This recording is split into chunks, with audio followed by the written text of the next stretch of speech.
coucou, j'espère que vous allez bien. Je voulais prévenir que cette vidéo est une vidéo quand même assez intense, d'une canalisation où les guides, vous allez voir, sont dans une énergie où ils veulent que vous nettoyiez de la colère et qu'ils veulent que vous utilisiez cette colère comme force pour avancer, que ce soit chaser ou runner.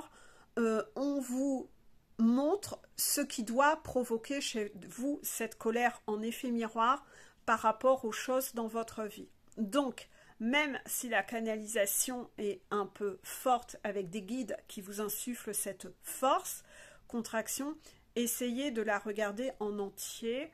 Si c'est parfois difficile pour vous parce que vous avez un tempérament où vous ne supportez pas la colère, eh bien, c'est justement ce que vous avez à travailler. Et justement, c'est ce qui pêche dans votre parcours.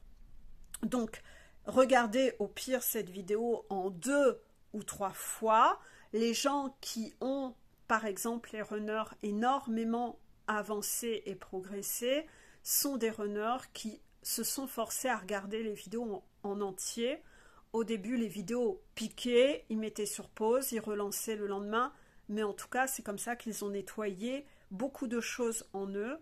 Donc, faites l'effort de regarder cette vidéo en entier. Pour le coup, je pense qu'elle en vaut vraiment le coup. C'est un gros coup de ventouse, un gros coup de déblocage. Et regardez-la. Je pense qu'il y a déjà eu pire comme vidéo, mais en tout cas, vous avez besoin d'aller dans cette énergie de colère pour nettoyer la vôtre. Et la vôtre que vous allez nettoyer va vous permettre d'avancer. Vous allez devoir vous accrocher à cette colère pour redevenir un guerrier, que ce soit chaser ou runner. D'accord? Donc voilà, c'était la petite introduction. Moi, je me suis laissée porter par la canalisation. J'ai joué le jeu. Je n'ai pas freiné l'énergie des guides. En tout cas, vous allez voir qu'on cherche vraiment à vous secouer, pour le coup. Voilà. Bisous. Coucou tout le monde. J'espère que vous allez bien. Le jour où je tourne cette vidéo, nous sommes le 15 novembre. Je ne sais pas quand elle paraîtra.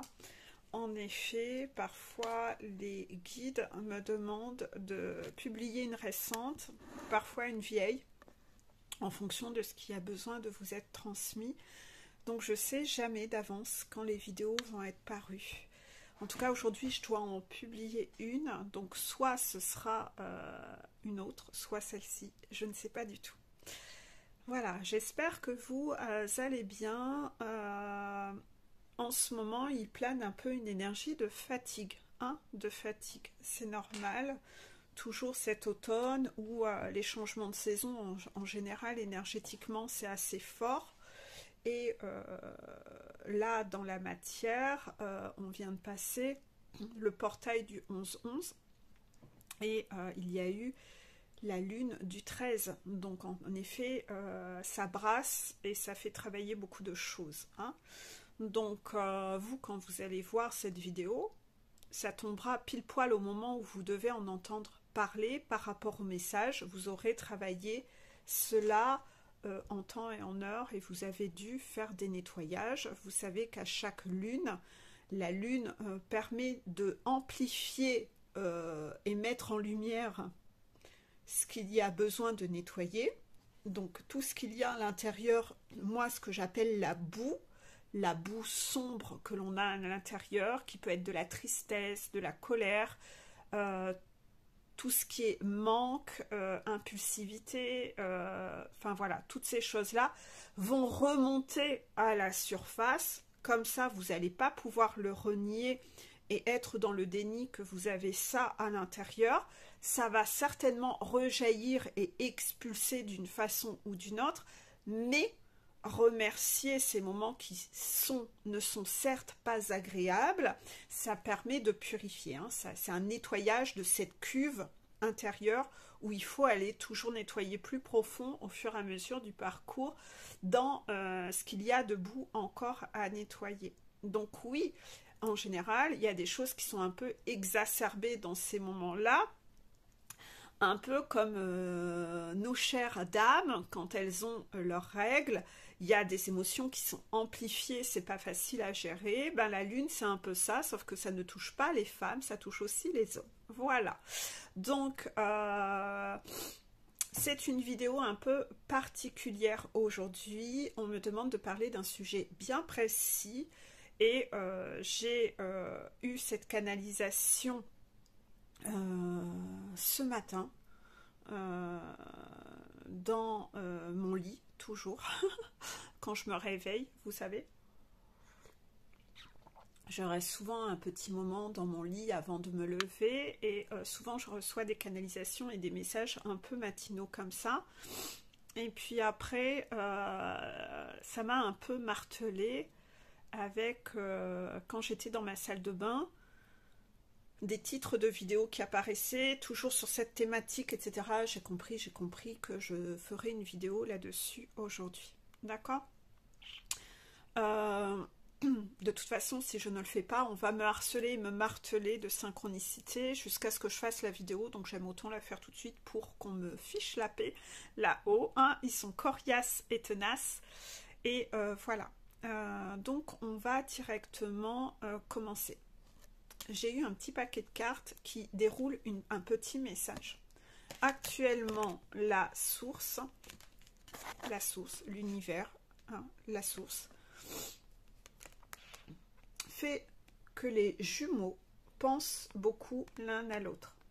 Les deux jumeaux pensent beaucoup l'un à l'autre. Ça amplifie la lune, le portail énergétiquement. Les pensées s'amplifient. L'un et l'autre pensent beaucoup à l'autre, donc énergétiquement, c'est assez fort. Je vous avais parlé en canalisation de la peur du manque. Hein. Il y avait une vidéo où on devait vous faire travailler dans cette lune du 13 votre peur du manque. Inévitablement, vous deviez travailler cette peur du manque sur tout, mais inévitablement, il y a aussi le manque de votre jumeau qui va réapparaître dans cette thématique. Je remettrai en dessous la vidéo. Pensez toujours à regarder ce que je mets en dessous des vidéos, parce que parfois on me demande même de vous remettre une ancienne vidéo en dessous, qui parfois date d'il y a 6 mois ou etc. Et vraiment, il y a nécessité de la revoir, même si vous l'avez vue, vous allez avoir une compréhension que vous n'aviez pas eue à un moment. D'accord ?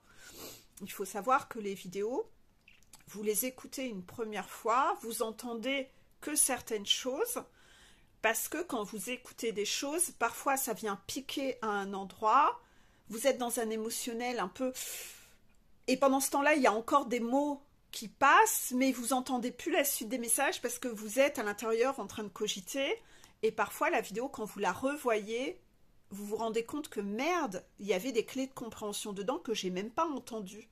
Non. Parfois, vous ne l'avez même pas entendu à la première écoute et parfois, vous n'aviez pas la capacité de comprendre le message parce que vous n'en étiez pas encore à ce niveau de compréhension. Et quand vous revoyez la vidéo après, waouh, putain, la claque, mon Dieu. Mais en fait, tout était clair dans la vidéo et j'ai rien compris. Donc, ayez toujours cette humilité d'aller revoir des anciennes vidéos parce que vous allez retomber sur des compréhensions que vous n'aviez pas à un moment. Voilà. D'accord. Les guides me disent, parce que vous n'aviez pas encore cette ouverture d'esprit, et les guides me rappellent une phrase que j'ai vue hier dans le livre que je lis, qui était une ouverture d'esprit n'est pas une fracture du crâne. C'est ça. Hein? L'ouverture d'esprit n'est pas une fracture du crâne. Hein. Ne croyez pas que c'est mauvais hein, d'ouvrir son esprit à autre chose ou autrement. Non, il faut savoir faire preuve d'ouverture d'esprit, hein. Ça n'a rien de honteux, hein. C'est pas le crâne qui est fracassé, hein. Non, non, non. Voilà. Parce qu'il y en a certains rigides qui trouvent que c'est honteux d'apprendre à voir les choses autrement, il n'y a pas d'humilité, il n'y a pas d'accueil des choses. Non, non, c'est ma façon de penser hyper rigide, voilà, c'est comme ça, c'est pas autrement. Ces gens-là, besoin de travailler un peu sur l'ego, hein. D'accord ? Donc là, en ce moment, la source fait en sorte que les deux jumeaux pensent beaucoup à l'autre. Donc ça peut être hein, du harcèlement par la musique, par la chanson, par les synchronicités. Hein. Parfois, on n'ose même plus allumer sa radio ou quoi que ce soit, tellement on est harcelé, alors que je pense que les chasers ne vont pas me contredire sur ce sujet. C'est que le chaser est harcelé de synchronicité. Hein. Par moment, le chaser n'a plus du tout envie d'entendre parler de ce lien, de ce parcours du runner. Le chaser est en ras-le-bol et on vient toujours le rechercher et on le fracasse de synchronicité où elle dit « Mais putain, mais foutez-moi la paix, je ne veux pas penser à lui, j'ai envie de penser à moi, j'en ai plein le cul, il ne fait pas d'efforts, etc. J'en ai plein le cul. » Et en fait, la chaser n'a même plus cette liberté d'allumer la radio, d'allumer son autoradio. Elle est martelée de synchronicité. Donc c'est insupportable. Et quand elle ne veut pas, elle n'ose même plus mettre de la musique. Si elle va, par exemple, chez une esthéticienne où pendant genre 1 heure, elle ne peut pas bouger et elle est obligée d'entendre, ben ça va être chez l'esthéticienne où elle va être martelée de ces trucs-là qu'elle n'a pas envie d'entendre et où elle peut quand même pas dire à l'esthéticienne vous pouvez couper la musique, vous pouvez couper la radio. Non, en fait. Donc là, chaser est vraiment souvent harcelée de choses comme ça et n'hésitez pas à râler auprès de vos guides en disant que vous en avez plein le cul. D'accord? N'hésitez pas. Hein. De dire non mais là ça suffit en fait. Arrêtez ça.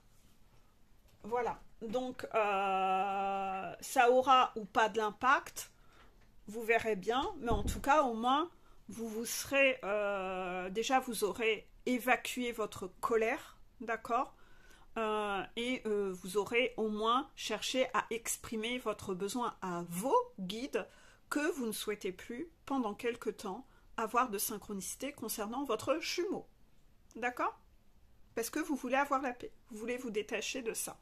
N'hésitez pas, de toute façon, ça ne coûte rien de leur demander ce service. D'accord?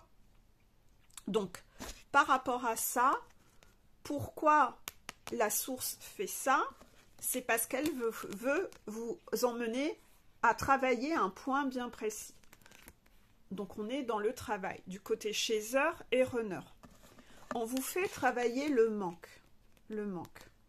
Dans cette énergie de manque, certains vont rechuter dans de la superficialité, c'est-à-dire, là, c'est la carte de la sexualité sacrée.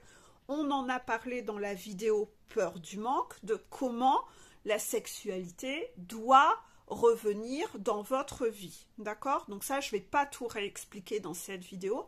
Allez la revoir. Ce que les guides estiment être une sexualité ok, et ce qui est une sexualité pas ok, d'accord? Par rapport à ça, cette carte ne représente pas que la sexualité, elle représente aussi la superficialité dans son ensemble. Vous voyez, j'ai des contractions fortes. Elle représente la superficialité dans son ensemble, c'est-à-dire que quand je ressens une énergie de manque, est-ce que je ressombre dans de la superficialité, dans de la compensation? Vous voyez, on aurait même pu avoir la carte compensation derrière ça, contraction, vous voyez? Donc, par rapport à ça, est-ce que, quand vous êtes dans cette énergie de manque, est-ce que vous allez repartir dans vos mécanismes du passé, d'accepter ou de repartir dans un mode de séduction auprès de votre jumeau et jumelle, de retomber dans ce mécanisme d'accepter que cette relation ne soit basée que sur du sexe, parce que je suis en état de manque de toi, mais de toi, de ta personne, donc dans cette énergie de manque, je vais rebaisser ma valeur, je vais redescendre un peu ma montagne, et je vais faire ce gros retour en arrière pour ressortir ma méthode de crêpe du passé, où je vais réaccepter les 3 miettes que tu es prêt à me donner. Donc si déjà tu me donnes 3 miettes que tu as envie de me sauter, ou tu as envie d'avoir des conversations basées que sur le sexe, ben je vais l'accepter parce que moi je suis en état de manque, je pense à toi, et ça va déjà venir combler un peu le vide que j'ai en moi. Je vais avoir un peu cette illusion que tu me donnes. Ouais, tu m'as donné 3 miettes. Peut-être que votre jumeau, donc là je parle des runners, dans cette énergie-là, peut-être que votre runner va faire un gros effort, peut-être que au lieu de donner 3 miettes, cette fois-ci il va en donner 5. Ouais, cette fois-ci il va en donner 5. C'est-à-dire qu'avant de dire j'ai envie de te sauter, il y aura quand même un bonjour. Comment vas-tu? Waouh, c'est trop génial. C'est trop génial. Ouais. C'est trop bien. Waouh. Donc là, Chaser, tu te respectes ou tu te respectes pas? Est-ce que tu redescends ta montagne? Est-ce que 5 miettes, c'est vraiment ce que tu mérites? C'est ça? On est dans les enchères. Avant 3 miettes, maintenant tu as monté ta valeur à 5 miettes. Où est la valeur que tu te donnes encore? Donc là, vous êtes testé là-dessus. On vous fait travailler cet aspect-là, de voir quand vous êtes dans votre énergie de manque, qu'est-ce que vous faites?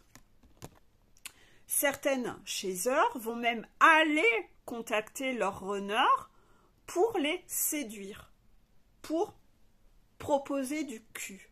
Ouais, je vous jure. Je vous jure. On est dans ces énergies-là actuelles. Pourquoi?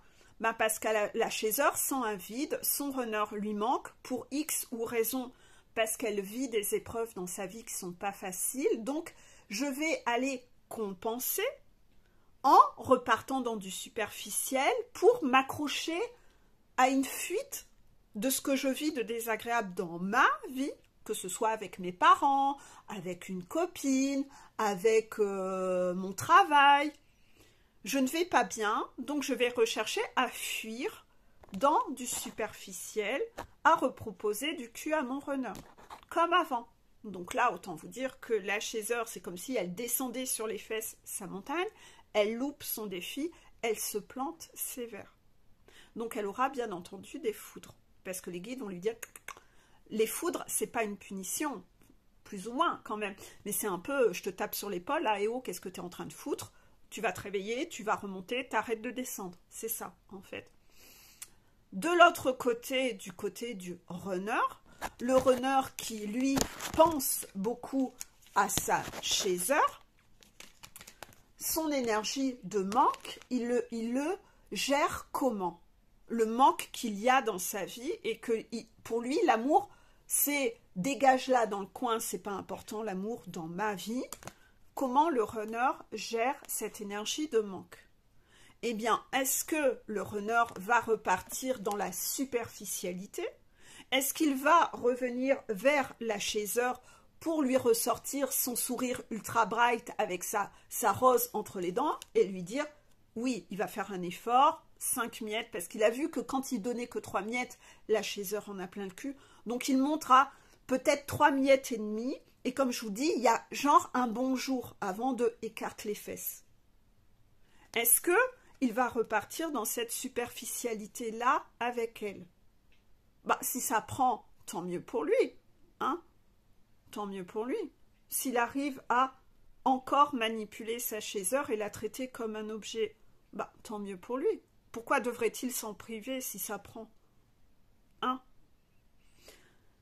D'un autre côté, il n'est pas testé que sur ça. Non, dans son énergie de manque, est-ce qu'il va ressombrer dans la superficialité du passé?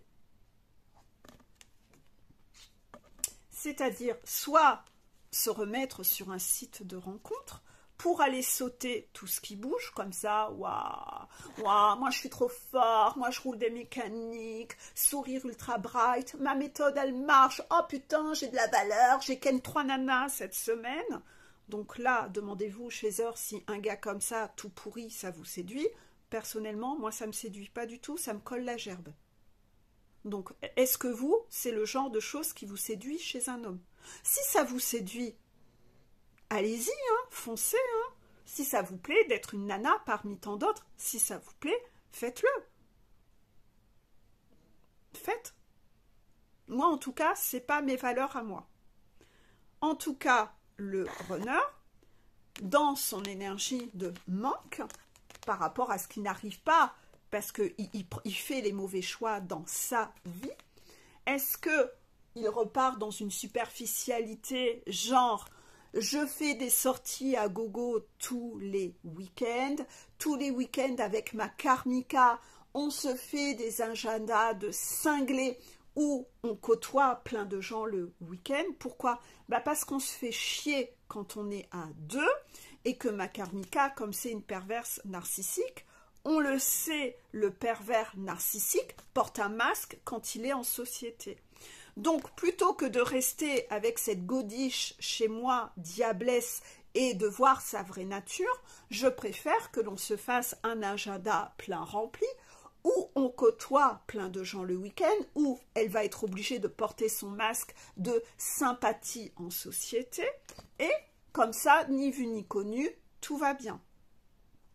Parce que notre vie, elle est dramatique à la maison. Donc si on côtoie plein de gens, on est dans nos masques ultra bright, de paraître, de faux cul. Le couple faux cul, la famille du cœur, c'est la famille du bonheur. Quand vous étiez enfant, vous vous rappelez un peu ça? C'était les concurrents à Barbie. Ah, la famille parfaite, voilà. Eh bien, est-ce que le couple faux cul arrive à faire illusion dans sa superficialité le week-end? Si ça prend, voilà. Le runner est toujours dans la fuite, oui. Ah merde, putain, je pense à ma chaiseur, j'ai des émotions. Vite, je vais me prévoir beaucoup d'activités. C'est mon chat, excusez-moi. Je vais me prévoir 10 000 activités, comme ça, je pense pas. Voilà, parce que le runner adore fuir dans l'hyperactivité. Hein? Les chasseurs, vous avez tous constaté ça. Voilà, j'ai des contractions, je vais boire le café, pas de contractions. Donc le runner, hein, combien de fois, quand le runner revient vers sa chasseur, il a une vie merveilleuse, où le week-end il fait 10 000 trucs parce qu'il a 10 000 amis qui sont tout pourris, mais ça il le dit pas, non il le dit pas. Il a plein d'amis, il a une vie sociale géniale, de toute façon sa vie n'est basée que sur le paraître, et il fait 10 000 activités. Pourquoi le runner fait 10 000 activités? Parce que au plus il est actif, moins il pense. Et ce qu'il cherche, c'est à fuir le fait d'ouvrir les yeux sur sa vie. Donc plus il est en train de courir dans tous les sens, plus il fuit la réalité pathétique de sa vie. Tant qu'il est dans l'hyperactivité et la superficialité, il arrive à ne pas penser et s'auto-convaincre qu'il a une belle vie, que sa vie est bien. Il arrive comme ça, plus il est actif, à ne pas penser à sa chasseur. Comme ça, il arrive à trouver un pseudo-équilibre entre je cours comme un cinglé, je pense pas et je me laisse porter par la vie, je laisse les autres penser à ma place et diriger ma vie. C'est eux qui vont prendre plein de décisions et moi, je me laisse porter comme un petit pantin. Voilà, ça c'est la vie géniale du runner. Ouais. Hein? Voilà, donc les guides observent, si le runner repart encore dans ses mécanismes de merde, de superficialité, à être dans les compensations, à travailler comme un dératé, à faire des activités bien au-delà de ce qu'il est censé faire ou de normal, où il se noie dans cette hyperactivité de courir dans tous les sens comme un petit cinglé, ouais, désolé, c'est le mot des guides, comme un petit cinglé pour ne pas penser. Comment ça se passe dans ces cas-là? C'est-à-dire qu'au bout d'un moment, là aussi, la source envoie des foudres au runner pour qu'il lâche ses méthodes du passé, qu'il revienne dans l'instant présent et qu'il change sa méthode qui ne fonctionne pas.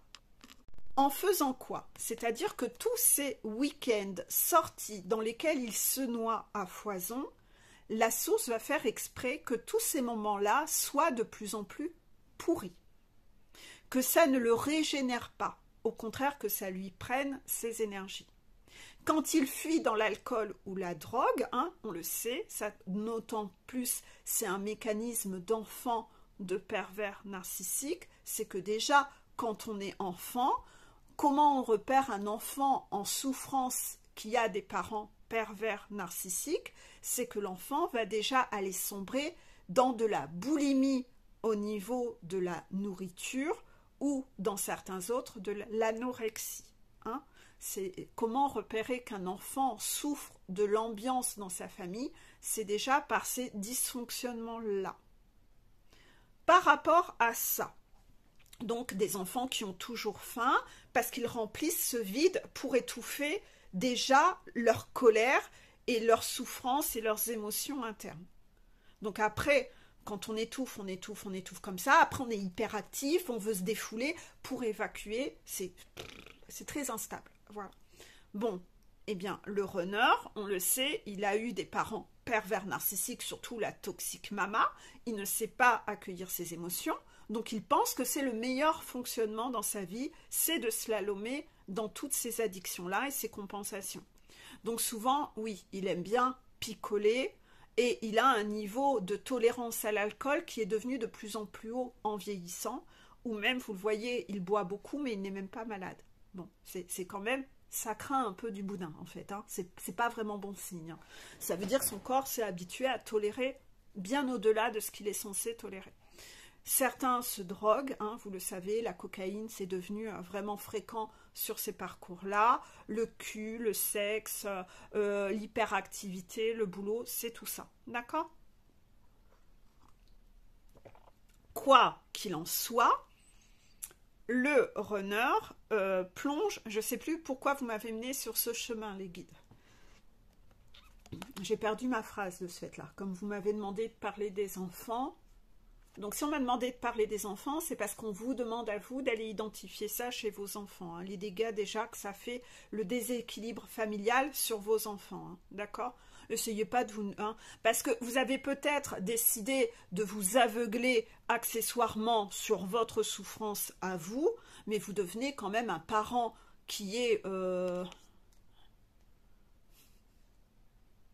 Putain, c'est fort les guides. Bon, je vais vous donner l'expression que les guides m'ont envoyée. Un parent low cost, bas de gamme, où finalement, ça vous arrange vous de vous aveugler sur la souffrance de vos enfants. Donc, est-ce que vous pensez que là-haut, la source va vous permettre de créer d'autres victimes dans vos enfants? Non, vous allez vous en manger sévère. Parce que vous devenez extrêmement toxique. Dans votre fuite de la réalité, vous ne voyez même pas que vos enfants sont en souffrance. Et ça, c'est s'il y a quelque chose qui est particulièrement honteux, c'est bien ça. Donc, par rapport à cette superficialité, les guides vont observer si le runner est encore dans cette fuite-là. Si vous repartez dans les mécanismes du passé. Ces mécanismes du passé, c'est quoi? Bah, c'est votre enfance, c'est comment vous avez été éduqué dans votre enfance. On vous a habitué à quoi? On vous a habitué à porter des masques. Le masque. Et vous ne faites que porter des masques H24. C'est votre mécanisme de protection. C'est porter des masques. Donc, on va repartir du côté du chaser. Attendez, j'ai un appel. Donc, je disais, on va vous faire porter la chaser, oui. La chaser, par exemple, dans son énergie de manque, elle qui rêve d'une histoire stable, bah, la chaser va quand même porter des masques, parfois, de superficialité avec son runner, en montrant que elle, les 3 miettes, ça lui convient. C'est là où elle va repartir essayer de la pâter avec de la séduction pour obtenir des miettes de lui. La chaser va se remettre à porter des masques avec d'autres personnes de son entourage. Elle va se remettre à porter des masques dans l'entreprise où elle travaille. Elle va se remettre à porter des masques en fonction de sa peur du manque, de qu'est-ce qu'il y a. Elle va être dans les masques. D'accord? Donc c'est là où vous devez aller identifier et regarder dans votre peur du manque ce que vous avez besoin de lâcher comme masque.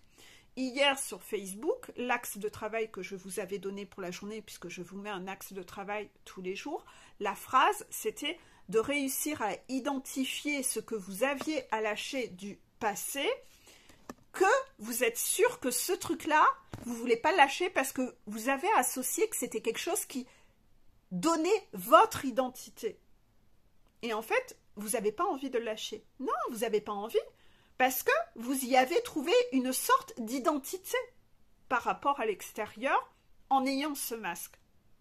Ce que vous n'observez pas, donc ça c'est le côté contrôlant, c'est que la chaser, ce masque qu'elle porte où elle se dit c'est ça qui fait mon identité, la chaser ne se rend pas compte que ce masque-là la dessert énormément et qu'en fait elle se tire une balle dans le pied, qu'elle se trahit elle-même. Il peut y avoir 10 000 exemples. Par exemple, je vais en prendre un que j'ai eu récemment en suivi. La chaser, elle, dans son identité, elle veut se prouver à elle-même qu'elle est une femme qui a de l'assurance, donc elle sort beaucoup le week-end, elle sort beaucoup avec des copines un peu pétasses sur les bords, contraction. Elle ne veut pas lâcher cet environnement parce qu'avec ses copines pétasses, elle va dans des boîtes, dans des bars où elle se la pète un petit peu en masque de pétasse elle aussi, et elle se dit ouais, comme ça moi j'impressionne tout le monde, limite je vais danser sur les tables, je vais me la mettre à l'envers, je vais séduire plein d'hommes, ce soir je vais rentrer avec un gars différent à chaque fois. Ouais, moi tu vois, moi j'ai de la valeur quoi, moi mon runner s'il a envie de m'avoir il va falloir qu'il se batte parmi tous ces queutards, hein, ça va être le combat des bites sur pattes, et moi pour m'avoir, moi j'ai de la valeur. Non, t'as aucune valeur, ce que tu renvoies comme image c'est que tu te comportes comme une pétasse, tu as décidé d'avoir un masque de pétasse parce que tu es entouré de copines pétasses, c'est que ça. Donc en fait tu crois que ça te donne de valeur et que ça te fait une identité, pas du tout. C'est que si tu savais ce que ton runner pense de toi en te voyant comme ça, crois-moi, les gars que tu attires dans ta vie, c'est que des gars qui ont envie de sauter des nanas, mais c'est pas du tout ce genre de nana que les gars recherchent avec qui construire une vie. Donc c'est pour ça que le gars, toi t'es une nana tellement facile pour lui, que lui il préfère aller construire sa vie avec une autre nana, mais pas avec une nana comme ça, trop légère, trop superficielle, trop facile. Donc tu penses que ta stratégie est bonne, ton masque il est tout pourri, il te dessert, tu as mis, en fait tu es quelqu'un de lumineux chez eux, et c'est comme si tu avais été mettre un gros abat-jour sur ta lumière. Et donc en fait ta lumière est ternie par tes masques. Tes masques, c'est des abat-jours, des coquilles vides, des coquilles sombres que tu viens mettre sur ce que tu es, alors que ce que tu es en dessous est tellement plus beau que ces putains de masques de merde que tu portes devant ton runner et devant n'importe qui. Donc ça, tu dois le lâcher. Tu dois te redonner de la valeur. C'est fini, c'est ce passé. Et demande-toi d'où te viennent ces masques de merde. Ben, ils te viennent de ton enfance, de ce que tu as voulu créer comme personnage et comme illusion de personnage pour combler ta blessure d'humiliation et pour combler ta blessure d'abandon. Tu es capable de porter n'importe quel masque tant qu'on ne t'abandonne pas, pour ne pas être seul, pour ne pas perdre les gens autour de toi qui accessoirement sont tout pourris. On t'a créé une blessure d'humiliation à un moment de ta vie et tu t'es dit, pour avoir de la valeur, je vais aller chercher ma valeur à l'extérieur. Moi, ce qui fait ma valeur, c'est ce que pense l'extérieur de moi. Non. Tu dois te redonner de la valeur parce que tu t'humilies toi-même avec tes masques pourris et en fait, le regard des autres te pilote. Tu n'as pas du tout le pouvoir sur ta vie. Tu crois que tu as le contrôle? Pas du tout. C'est l'entourage qui te contrôle comme une marionnette. Tu t'humilies toi-même, tu es complètement masochiste, tu te tires une balle dans le pied. Ça, c'est côté chaser.